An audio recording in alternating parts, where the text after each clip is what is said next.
Good morning दोस्तों। Dictation start होगी 3 second बाद। स्टार्ट। भाइयों और बहनों, मतलब यह है कि अगर संसार को सहनशील बनाना है तो सभी लोगों को दुनिया भर में हिंदी भाषा का प्रचार और प्रसार करना चाहिए। ज़्यादातर व्यापार के लिए कच्चा माल तो किसान ही पैदा करता है, फिर किसान के लिए कृषि अनुसंधान के खर्च में दुनिया भर में कटौती क्यों की जा रही है। कटौती करनी है तो बहुत से और भी क्षेत्र हैं। अमीर देश सन 1990 में खेती बाड़ी को आगे बढ़ाने के लिए जो सहायता दे रहे थे वह थी 12 अरब डॉलर, और 10 साल बाद 2000 में 2 अरब डॉलर की कटौती कर दी और यह 10 अरब डॉलर रह गई। तो पूरी दुनिया को खेती बाड़ी से जोड़ने की ज़रूरत है, तभी ये दुनिया आपस में लड़ना मरना बंद करेगी। मेरा बस चले तो मैं तो हिमालय की सबसे ऊंची चोटी सगरमाथा से, जिसे दुनिया एवरेस्ट कहती है, पर चढ़ूं और पूरे ज़ोर से आवाज़ लगाऊं कि ए धरती के वासियों, बंदूकें छोड़ो और हल उठाओ।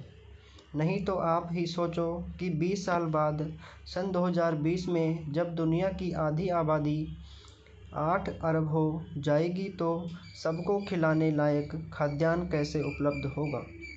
उस समय चीन को भी बाहर से गेहूं मंगाना पड़ेगा। सौभाग्य से भारत के बारे में तो कृषि वैज्ञानिकों का यही अनुमान है कि भारत के किसान और कृषि वैज्ञानिक मिलजुल कर बढ़ी हुई आबादी का भी पेट भर पाएंगे। आज हमारे अन्न भंडार से 3.5 करोड़ टन से ज़्यादा अनाज भरा है। रबी की फसल आने के बाद यह बढ़कर 5 करोड़ टन तक जा सकता है। रखने की जगह नहीं है, इसलिए समाज कल्याण के कामों में लगाने और विविध रूपों में निर्यात करने के अवसर बढ़ रहे हैं। काम के बदले अनाज और बच्चों को पाठशालाओं में नाश्ता कराने व खाना खिलाने के कार्यक्रम पूरे देश में चलाए जा सकेंगे।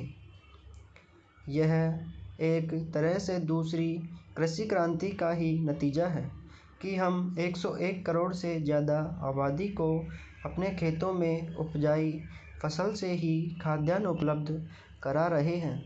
खाने वाले तेल की कुछ वर्ष पहले कमी हुई थी। हमने पुरजोर कोशिश की। पिछले कुछ वर्षों में आयात को घटकर प्रति वर्ष 300 करोड़ रुपए हो गया। वहीं तिलहनी फसलों और उनसे उत्पन्न पदार्थों का निर्यात 8 गुना बढ़कर 2500 करोड़ रुपए से भी ऊपर हो गया। यह सब फल है किसानों, वैज्ञानिकों एवं प्रसार कार्यकर्ताओं के अथक प्रयास का। इस प्रगति में आज कृषि वैज्ञानिकों का योगदान किसी से छुपा नहीं है, इसे सारी दुनिया मानती है। जहाँ भी भूख है वहाँ लोग भारत की मिसाल देते हैं कि देखो इस महान देश में भूख की चुनौती का किस तरह डटकर सामना किया। आज जब निर्यात के अवसर खुले हैं, विश्व का परिवेश बदल रहा है, सारी दुनिया के बाजार खुल गए हैं। सौभाग्य से दुनिया में शाकाहार भी बढ़ रहा है। इस समय हमारे विविध व्यंजनों को विश्व बाजार में प्रचलित करने के बड़े मौके हैं। उपाध्यक्ष महोदय, आज स्वतंत्र भारत में जब हिंदी इस देश की राष्ट्रभाषा घोषित हो चुकी है, अब संघर्ष अथवा विरोध का समय नहीं रहा। आज का समय ठोस रचनात्मक कार्य का समय है। मैं जानता हूँ संघर्ष करना कठिन है, परंतु उसी एकाग्रता से रचनात्मक कार्य करना उससे भी कहीं अधिक कठिन है। यह भी स्पष्ट है कि संघर्ष के बाद यदि रचनात्मक कार्य नहीं होता तो संघर्ष की उपादेयता ही लुप्त हो जाती और जो सफलता प्राप्त की गई हो उसकी सार्थकता संकट में पड़ जाती।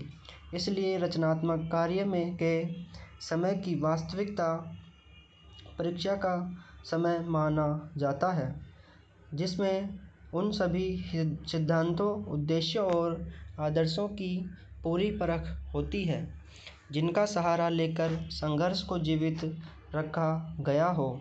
हिंदी के हितैषियों और साहित्य सेवियों के लिए अब यही समय है। मैं कह सकता हूँ कि शायद पहले कभी उन पर इतना गंभीर दायित्व नहीं आया था जितना कि अब हिंदी के राष्ट्रभाषा बनने से आया है। समस्त राष्ट्र ने सर्वसम्मति से हिंदी भाषा को जो मान किया है और हमारे संविधान ने उसे जो स्थान दिया है, वह हम सबके लिए एक सद्भावनापूर्ण चुनौती के समान है। यह निर्णय एक प्रकार से सभी हिंदी भाषियों और साहित्यिकों में विश्वास के प्रस्ताव के समान है। इस आदर को हम कैसे निभाएं, जिससे विभिन्न प्रादेशिक भाषाओं के बोलने वाले प्रतिनिधियों द्वारा किए गए उक्त निर्णय के औचित्य को सिद्ध कर सकें। यह एक गंभीर प्रश्न है जिस पर सभी हिंदी सेवियों को विचार करना चाहिए। हिंदी साहित्य सम्मेलन बहुत बड़ी संस्था है जिसके निर्माण में इस देश के अनेकों यशस्वी विद्वानों और देशभक्तों ने योग दिया है। मैं समझता हूँ कि यद्यपि सम्मेलन की स्थापना हिंदी के प्रचारार्थ हुई थी, इसे हिंदी भाषी क्षेत्रों में प्रादेशिक भाषाओं के प्रचार का कार्य भी अपने हाथ में ले लेना चाहिए। इससे एक और हिंदी और दूसरी भाषाओं में पारस्परिक आदान प्रदान बढ़ेगा और दूसरी ओर सम्मेलन का आधार भी अधिक व्यापक हो जाएगा। मेरे विचार से यह कार्य राष्ट्रीय साहित्य, हिंदी भाषा और हिंदी साहित्य सम्मेलन तीनों के हित की दृष्टि से उचित होगा। बिहार हिंदी साहित्य सम्मेलन ने जिसके रजत जयंती समारोह के उद्घाटन के लिए आपने मुझे आमंत्रित करने की कृपा की है, 25 वर्षों से भी अधिक समय पूर्व सार्वजनिक कार्य क्षेत्र में पदार्पण किया था। इस राज्य के सभी लोग सम्मेलन की सेवाओं से भली प्रकार परिचित हैं। मैं आशा करता हूँ कि यह रजत जयंती समारोह इस राज्य के साहित्य सेवियों और अधिक बल देगा, जिससे वे साहित्य की समृद्धि द्वारा और हिंदी तथा अहिंदी प्रदेशों के बीच पूर्ण सद्भावना का वातावरण तैयार करके इस राज्य के लोगों की ही नहीं बल्कि देश भर की सेवा कर सकेंगे। मेरे विचार से हिंदी साहित्य की श्रीवृद्धि करके और सभी भाषियों के साथ सद्भावनापूर्ण संबंध बनाए रखकर हम अपने कर्तव्य का पालन कर सकते हैं। कम से कम इस ओर आपका ध्यान आकृष्ट हो। विराम।